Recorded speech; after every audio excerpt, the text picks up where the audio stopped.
Democratic presidential hopefuls Bernie Sanders and Elizabeth Warren have made no bones about going after the ultra-elite, mega millionaires and billionaires. That's also the stomping grounds of our next guest. Anand Giridharadas is author most recently of Winners Take All, the elite charade of changing the world. He is an editor-at-large for Time and a political analyst for MSNBC, and he joins us now for more. It's so good to have you back here. Good to be back here. I think it was 10 years ago you were on this program. One of my first TV appearances ever. Is that right? And yes. we didn't ruin you. And it didn't shut down shut down my TV career. It did not, because you've been on numerous times since then. So good to have you back. Let me read something that Matt Flegenheimer wrote in the New York Times back on November 8th. He wrote, "There is probably never a bad time to be a billionaire, but this at least is an especially complicated one. Across politics, technology, and popular culture, the wisdom and purpose of the extremely wealthy is being questioned as never before." Do you see this shift taking place? Yes, and it's what was very interesting in that phrasing. I love that piece. The wisdom and purpose of these billionaires being questioned. What's so elegant in that phrase is it's questioning both the wisdom of the billionaires, as in their wisdom, but also the purpose of having billionaires as a society. Not just the billionaire's sense of their own purpose, but our sense of purpose in allowing fortunes like that to be amassed as a priority before we take care of priorities like making sure most people have the rudiments of a decent life. And over the last 30 to 40 years in the United States, we have practiced a social model that is billionaire friendly first. Allow people to run companies in ways that make as much money as possible by cutting every social corner imaginable, pay people as little as possible, pay as little as taxes as possible, use Caribbean islands to dodge things, use trusts, double Irish for the Dutch sandwich tax maneuver, not that delicious, and so on and so forth. Lobby in Washington for public policies, bottle service public policy that's just good for you and your friends, not good for the commons. And then what you get is a defanged government that's not able to do big things for people, multiplying social problems because of that defanged government and because of all the ways you're employing people, et cetera. And then billionaires coming along and CEOs and others coming along and saying, what a shame, what a shame. These festering social problems makes my heart hurt. And this government not able to solve it, that's a shame. Let me step up, I can fix it. We have been talking, though, about the 1% ever since the Great Recession broke. So why do you think there's anything particularly different right now? I think, well, first of all, movements take time to build, right? There were Seattle protests in 1999. Occupy was in 2011. I think the financial crisis in 2008, 2009 had an enormous role in shattering not only opportunity, particularly for a lot of young people whose lives never were able to get off the ground then or since, but also shattering a certain mythology that the United States has practiced but also preached around the world. The mythology that the best society is achieved by leaving entrepreneurs alone. Right? That if you do that one thing, all other good things flow. On the face of it, it doesn't sound like a terribly dumb idea. If you let the best and the brightest and smartest go out and do their thing, we'll have a better society. On the face of it. Entrepreneurs are just one type of person in society pursuing one type of good, which is money and growth. It turns out that what teachers do is not motivated by that kind of calculation, and actually turns out to be really, really important to a civilized society. I'm sure someone as intelligent as you could make more money doing a whole bunch of things in this society, but you do what you do because the pursuit of the truth and that's fostering debate is a really important part of society. If we abandoned if people who went into medicine, if people who went into public service, if we abandon all of that because we just said, the pursuit of money is a great end goal, I think we'd have a very impoverished society. And part of what has happened in the United States, and to varying degrees in other places, is as money became the lodestar, it became more than just the economy. It became the culture, to the point that in dating in America, people talk about optimization. Right? People use corporate jargon to discuss personal life. There's nothing that's beyond the realm of this kind of business thinking. And I wrote the book to question the idea that the very people who prosecuted this business revolution, this leave entrepreneurs alone revolution, can now miraculously reinvent themselves as the solution to the problems they have caused. No, I appreciate that, but I do want to know how far you would go to Well, let me put it this way. Bernie Sanders says billionaires should not exist. You prepared to go that far? I think he's right. And I would say this. We have tried the other way for a while. Which is leave them alone to do anything. Right. Having billionaires. We've tried the having billionaires approach. And it turns out in the United States to be pretty inconsistent with the flourishing of most people. So I'm intellectually honest enough to say, let's try another approach, which is having a tax code and regulatory structure that would make it, impossible or at least much harder to become a billionaire. And let's see what we get. If after 10 or 15 years of that, it turns out that's counterproductive and bad for most people, I'd be happy to come back on this show and advocate for the reinstatement of billionaires. But I think we should talk about the myth that has upheld the idea that it's good to have billionaires. The myth is that what's good for them is good for everybody else, right? It's the win-win ideology. Does anybody believe that anymore? I think people are starting to not believe it in droves, but it has been a defining myth of the last 40 years. And at the heart of the myth is this idea that if you just have business flourish, you have these people do whatever they want to do, everybody's welfare will increase. And I think what people are waking up to, and my own attempt to intervene in that discussion, is to say, in certain moments in history, people are not down below because they have failed to join the people up above. They're down below because people up above are standing on their necks. And when you are in a situation like that in a society, the only solution to lifting people up is to actually stop people standing on their necks. And that's not going to happen with them voluntarily signing statements to have better behaved business. It's not going to happen through them giving one pair of shoes for every pair of shoes they sell to you. It's not going to happen through impact investing where you also factor in social returns. It's not going to happen through social enterprise or philanthropy. It's going to happen the old-fashioned way, which is democratically, which is putting business in its proper place in society through regulation, taxation, and policies and laws. Is it immoral to be a billionaire? I was called to the Oxford Union to engage in a debate about that. And the Oxford Union, I was told, is sort of famous for framing these debates in a way that favors the kind of conservative landed gentry side of the argument, because it is the Oxford Union. So I was asked to argue this, it's immoral to be a billionaire position. And I argued that it is. It's probably a touch more strenuous claim than I would make. I think it's immoral for a society that allows there to be billionaires, as Congresswoman Alexandria Ocasio-Cortez has said when asked that same question. But the reason I argued it is immoral to be a billionaire, it may be immoral to be a billionaire, is that if you are the beneficiary of a system that predictably, reliably, foreseeably favors your continued hoarding of resources, while most people are not able to have the rudiments of a decent life, and if you are not doing everything in your power to dismantle that system that you're standing on top of, you become complicit in that system. It doesn't mean that everybody who is a billionaire is the same level of sinner. It doesn't mean that everybody's committed fraud to become a billionaire. There's a whole bunch of stories, right?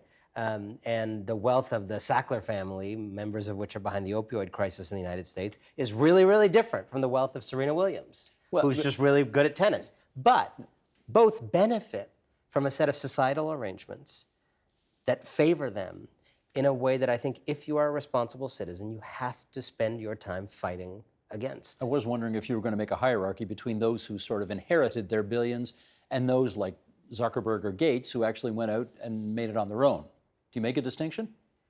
Well, it's first of all, it's a distinction that becomes complicated. I mean, if Gates is someone who made it on his own, he also, happened to go to one of the only high schools in America with computers at that moment, which is not something that he did on his own. Mark Zuckerberg happened to be a white guy from upstate New York, and I don't think it's a coincidence that, his demographic is the only demographic generally who started some of these big tech companies. I'm not saying they didn't have anything else going for them. Right. They clearly but did. But I'm saying even the notion that they are self-made, which is their story, is complicated. We are all socially made, in addition to being self-made. We are all a mix of the socially socially made and self-made.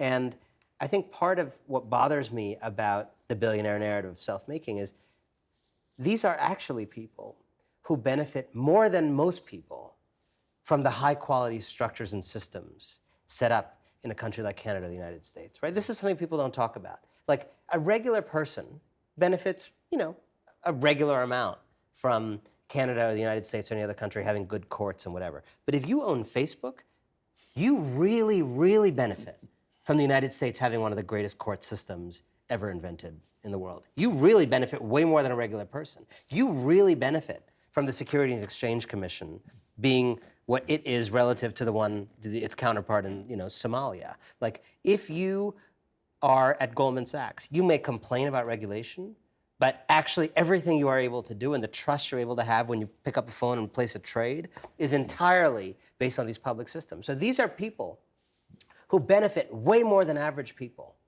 from the regulatory infrastructure that we all pay for.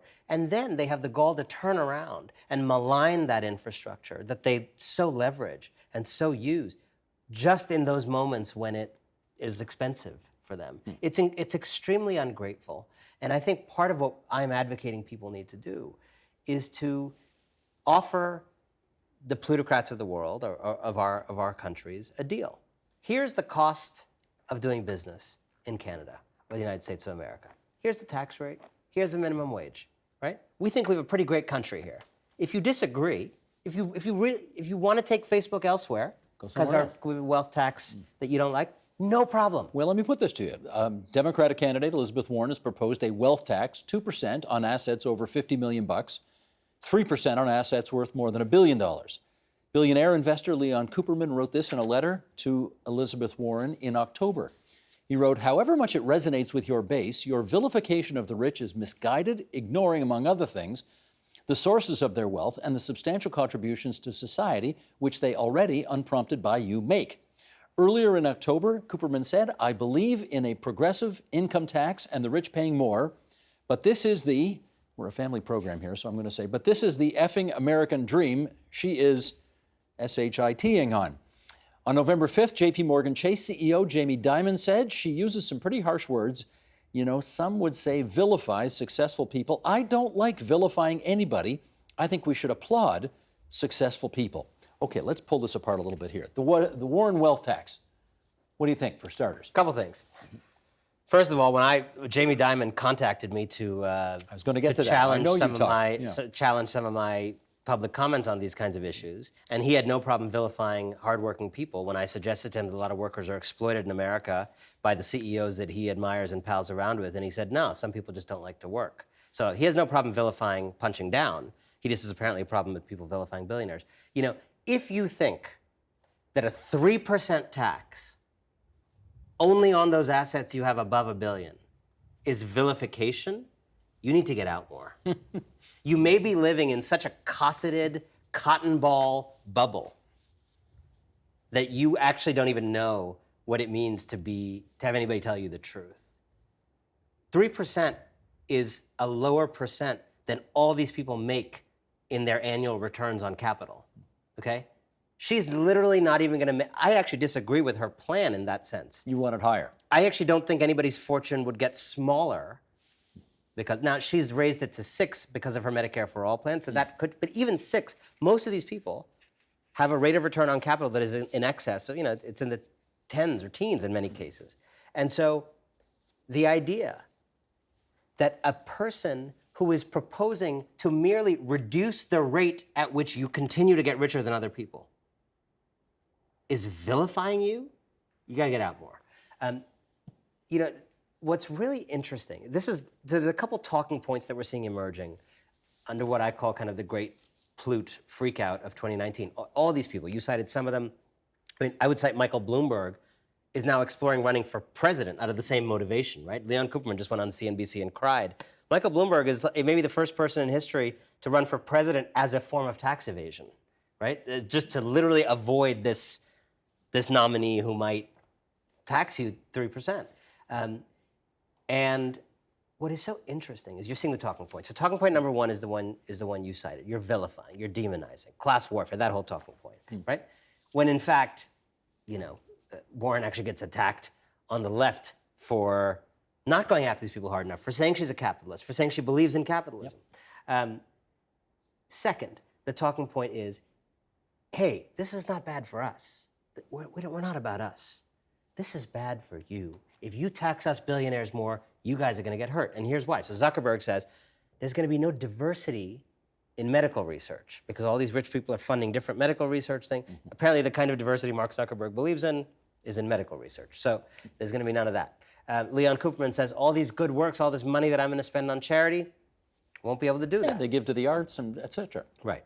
So this is what's called, I would call, economic concern trolling, where instead of just saying the truth, which is, hey, I kind of want to keep my money, they make up this whole elaborate thing of, if you tax us more, it's going to be bad for you, even though we now know, and this is remarkable. If you look at the Warren plan, you look at some of Bernie Sanders' plans, by taxing like 100,000 people, which is a really small number of people in a country of 350 million people, you could fund programs that would transform the lives of every American citizen. Wipe out student debt, fund universal free college at public universities, universal day. I mean, like, there's no person in America who wouldn't have their life altered, including affluent people and very poor people and everybody in between, by these plans. The idea that you can do that entirely, multiple things like that, and now actually added to it Medicare for All under Warren's plan, just by taxing 100,000 people, tells you how much money those 100,000 people have under their mattresses, right? My guess would be in this country, you couldn't do that much social spending just from taxing the top 100,000 people. Maybe you could, but my guess is that you don't have that level of concentration. The fact that you could do it is evidence of the problem. Well, the Panama Papers was a big deal a few years ago. At least it was a big deal in the placement it got in the media for a few days. And it certainly reflected on all of the wealth that is being sheltered in tax havens offshore. It was a big moment in investigative journalism, and it looked like it was going to lead to something, and it ended up leading to nothing. And I'm wondering why. You know, I think it goes back to your Occupy thing. I don't think any of these things on their own leads to something. I think this is a cumulative effect. I think the Panama Papers are baked into why you and I are having this conversation. The way Occupy is part of why you and I are having this conversation, and why the 2008 financial crisis is part of why you and I are having this conversation. To me, what has slowly happened in an accretive way is that various stories have, like needles, started to kind of prick the balloons of a belief system that said entrepreneurs are heroes, government is bad, government is bad. Now again, this may not really resonate in Canada as much, but in the United States, we really have been on the receiving end of this 40-year ideological war. I was like, government is terrible, government is evil, right? Government is, like, we call it the DMV, I don't know what you call it here, Department of Motor Vehicles down there? Your driver's license. All of government was sort of cast as being kind of like the stodgy, slow DMV. And it's simply not true. It's simply not true. The idea of, I often say to these philanthropists who talk about their work changing the world, which rich person or company has done more for old people than Social Security did for old people? Which rich person or company has done more for women than suffrage did for women? Which rich person or company did more for black people than the Civil Rights Act and the Voting Rights Act in the United States? This is a fantasy that we change the world by having rich people make as much money as possible by being miserly and hurting the society, and then throwing some coins at a fraction of the victims of their practices. I hear what you're saying about Canada. Of course, all our hospitals here are publicly funded. All our universities here are publicly funded. We don't have any private universities in the province of Ontario. Wow. Well, they're all privately run. Their governance is private. Funded. They're all publicly funded. Congratulations to you. Well, on the one hand, we have a more egalitarian society. On the other hand, I think everybody would have to acknowledge that we're a heck of a lot less dynamic than the United States is as well. Will there be a price to be paid down the road for going after these people? Will they leave? Will they take their money, or they take their ball and go home, pick up their hockey puck and go home? Any concerns about that? First of all, on that, I am not a card man, but I'm willing to play poker with any of these billionaires who are claiming that if we enact some of these policies, they would have no choice but to go, right? Because they think it's going to become Venezuela if we have light rail, or it's, that's actually not, like, they actually say things about light rail leading to gulags. And I just challenge any of these folks. Okay, if you really, I am a patriot. So I actually happen to think the United States is a phenomenal country. And as a business, I actually am not sure any big business in the world is going to want to not be there. But hey, if you guys say it's, we're going to make it just too difficult to do business in the United States, you're going to leave, go to Singapore, cool. I'm gonna play poker on this one because I actually don't think these people are going anywhere. They're not going to leave. I don't think they're leaving. And the ones who do, great. In terms of the dynamism point, I mean, maybe Canada is or isn't, as dynamic as the United States. It depends what dynamic means. I mean, I don't know. You tell me. Do a lot of people, when people in this country have a business idea, right? You have a job right here. You got a business idea to do something else, make cupcakes or whatever it is you want to do. How many people in this country don't start those businesses because they're afraid of losing their health care? Well, that's a fact. That's a fact, right. Zero. Zero, yes. They may not start it for other reasons. Mm-hmm. So you got millions of people in this country, presumably cooking up business ideas all the time. And you're telling me none of them don't start that business. No, but there's because of healthcare. But the other joke in Canada has always been, how do you have a small business in Canada?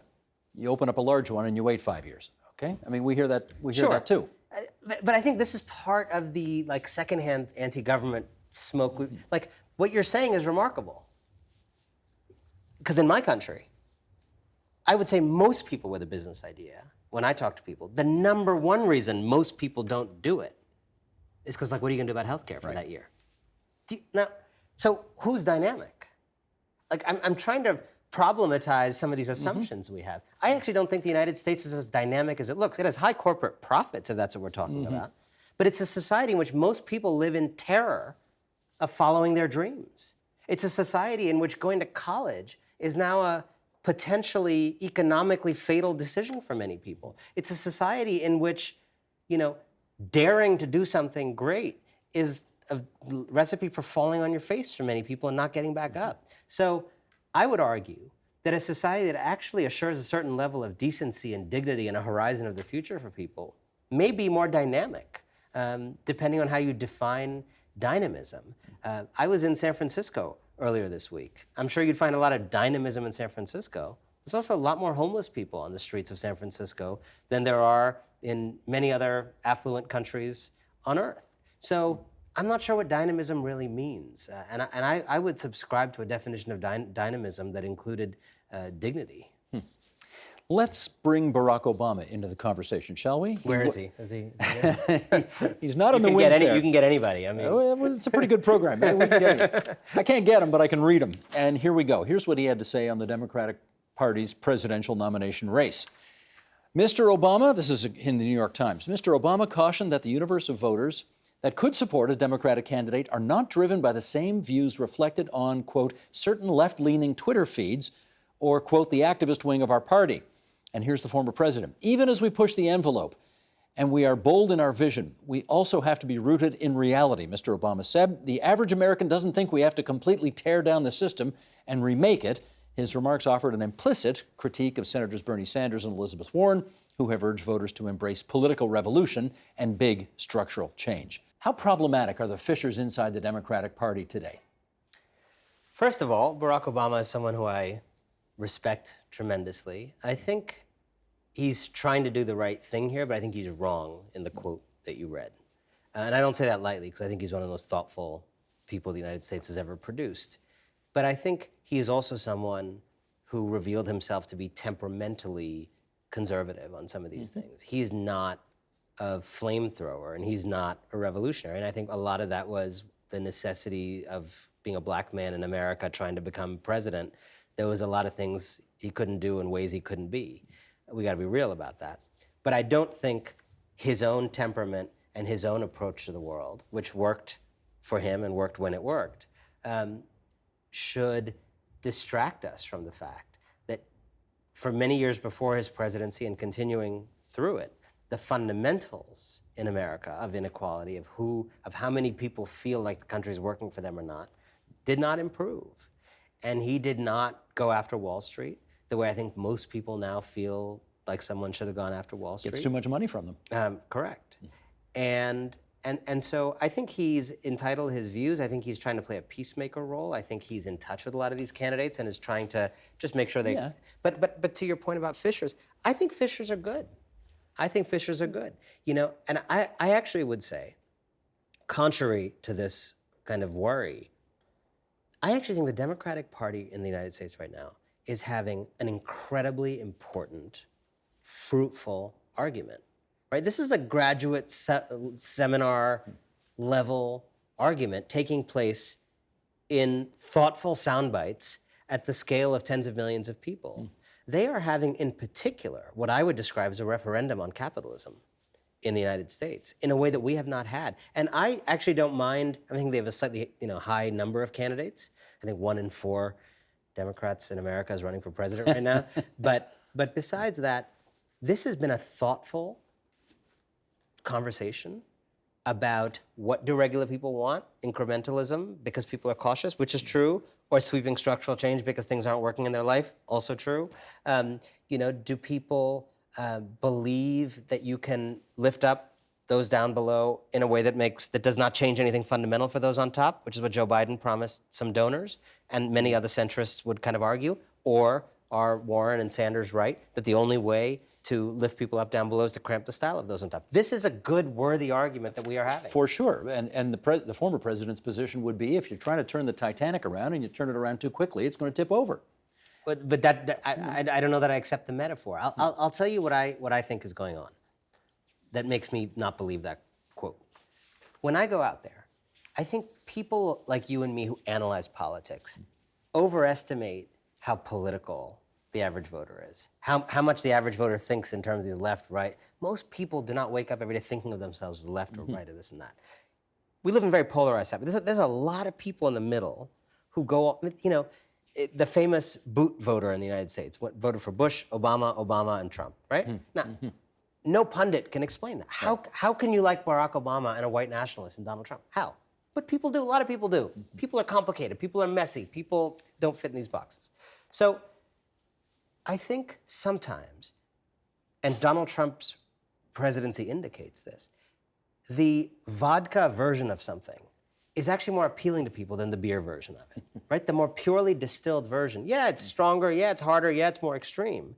But if Barack Obama's theory was correct, Jeb Bush would be president of the United States right now, right? So I don't think it can be a universal truth at all times that the more cautious, moderate version of a policy is gets more votes. And for the simple reason, the math to me is this. When you get closer to the center, it is true that there's a bigger pool of people available to you. However, you become less exciting also. Okay, so your enthusiasm goes down. That's what that analysis does not factor in. When you say something like Medicare for all who want it, but you can keep your insurance, but this and okay, maybe you're not as scary to me, but I also don't know what you're saying. I'm on Obamacare, by the way. I don't understand Obamacare. All my kids are on Obamacare. I still don't understand what Obamacare is. So it's cautious, it's moderate, it's also incomprehensible and not that exciting. But it's what was possible. Sure. At the time. I think he could have sold more than he did. We can have an argument about that. But if you say, I want a society, sort of like in Canada, where you are free from illness. I want freedom from illness. The new patriotism in America is freedom from illness. You know what? That is a more extreme policy. He's right. I think that's way more exciting to people. I think there's a lot of people on the right who actually also have health problems.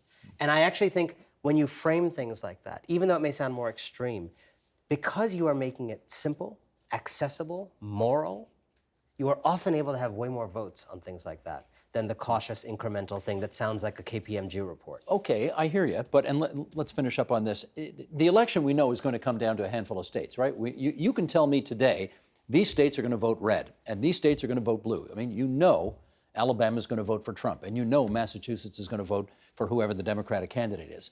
So you're looking for a candidate who will be appealing to voters who live in places like Michigan and Ohio and Pennsylvania and Indiana and, those kinds of the purple states, what are normally purple states.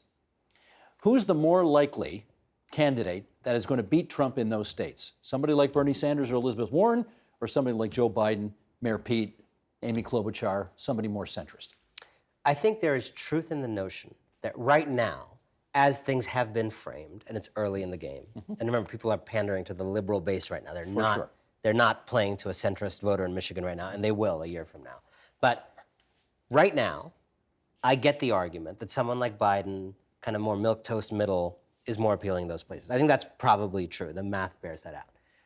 I think what Sanders and or Warren need to do, and I think could do and will do, is very much have a strategy for speaking to those kinds of places, because you're right, about these policies in a way that flips the script, that actually takes these things that we might think of as extreme and liberal and actually does two things. I think message number one is a lot of these more structural or sweeping policies are actually more patriotic than the alternative. That's what you need to say in Michigan. It's un-American to let people die just because they forgot to register for health insurance. We don't do that in foreign battlefields. We shouldn't do it here. Talk like that in Michigan. It's a different framing, that's all. It's a different framing. Yeah. When Michael Bloomberg says Medicare for all would bring America to its knees, you talk back to Michael Bloomberg and you say, you know what? The country that beat the Nazis can probably survive the implementation of Medicare for all. So if you don't believe America can handle that, you're not a believer. But I'm a patriot. This is the kind of language. That's the first thing. I think these policies need to be made patriotic. And they are patriotic, actually. To care for people in your country is patriotic. Second, sort of oppositely, I think Sanders and Warren and others at lower levels of electoral politics who are running on these ideas, I think need to do a better job of telling people what their lives will be like if these things succeed. You just told me something that I won't forget, that presumably no one in this country didn't start a business last year because of healthcare worry. Well, for an American, that's a really shocking fact. We have Medicare for all. And so instead of just saying Medicare for all, what you just told me is there's a whole category of human anxiety that people have below the border here that you have eliminated as a matter of course. We have other anxieties. Correct. And I think so in addition to kind of framing some of this stuff as patriotic for those places, I think you want to go to Michigan and Ohio and Pennsylvania and say, who will you be in a world of Medicare for all?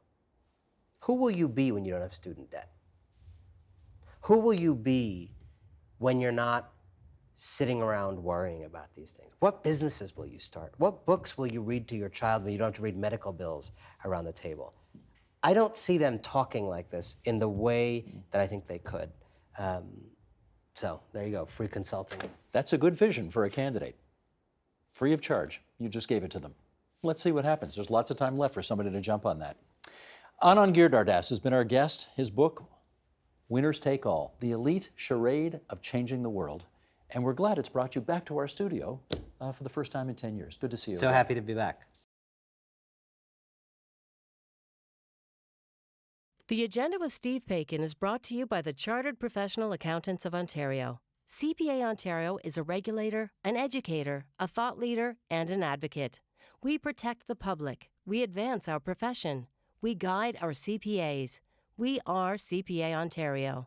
And by viewers like you. Thank you.